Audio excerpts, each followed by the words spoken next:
Welcome to The Explainer. Today, we're going to break down the system that takes you from being a casual player to a consistent, confident winner. This isn't about some kind of magic trick, it's about having a solid blueprint.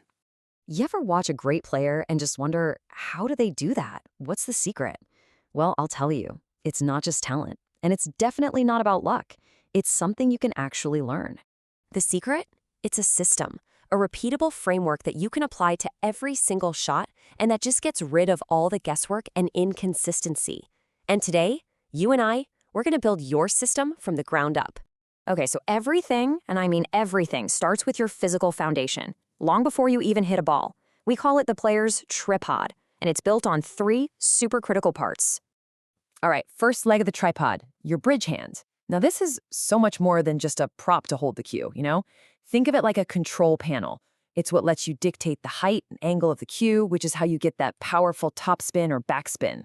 So you've got two main choices here, right? For most of your shots, maybe 70% of the time, you're going to use the open V-bridge. It gives you incredible precision and a really clear line of sight. But when you need that raw power, like for the break shot, that's when you switch to the closed bridge. It gives you that rock-solid stability you need. Okay, next up is your stance, and this is a huge one. See, amateurs kind of just lean over the table, but the pros, they step into the line of the shot. This aligns your head, your arm, and the cue all on one single shot plane.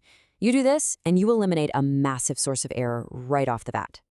And the last piece of the tripod is your stroke. You want a smooth pendulum motion that comes from your elbow, not your whole arm or shoulder.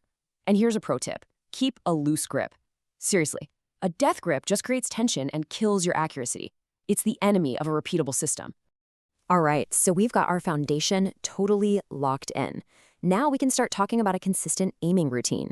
This is where we turn "I think I can make this" into "I know I can make this."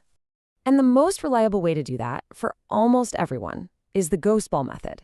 It's a super powerful visualization in just 3 steps. First, you picture an imaginary ball, the ghost ball, right where it needs to be to sink the object ball.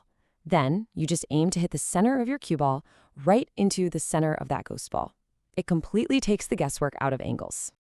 Okay, so making the shot, that's just half the game. The real art, the thing that separates the good players from the truly great ones, is mastering the cue ball. It's all about controlling where that little white ball goes next. And it all starts right here with the vertical axis of the cue ball. It's simple physics, but it gives you total control. Hit above the center, the cue ball follows the object ball. Hit it dead center, it stops cold.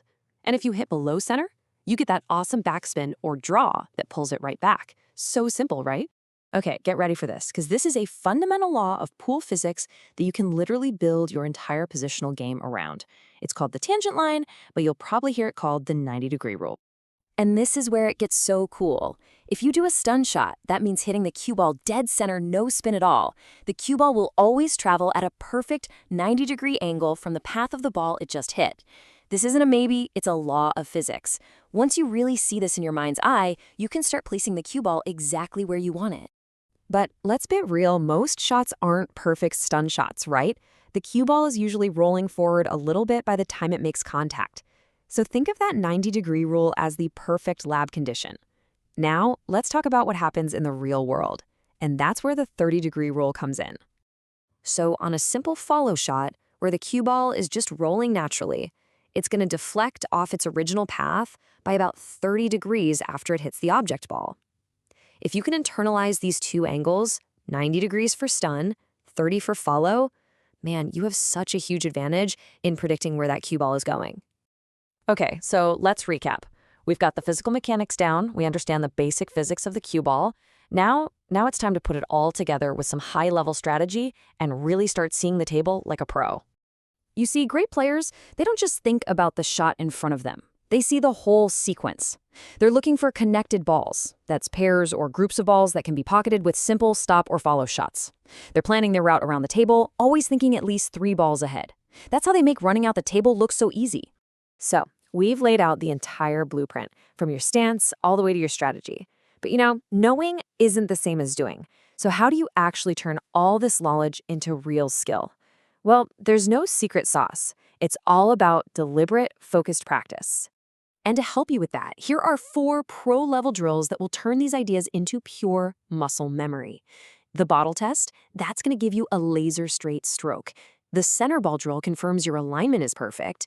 And then you have the Mighty X and the L drill. Those are designed specifically to hardwire your positional play and your cue ball control. So there you have it, the complete system. You've got the concepts, the physics, the strategy. It's all right here. The next step? Well, that's up to you.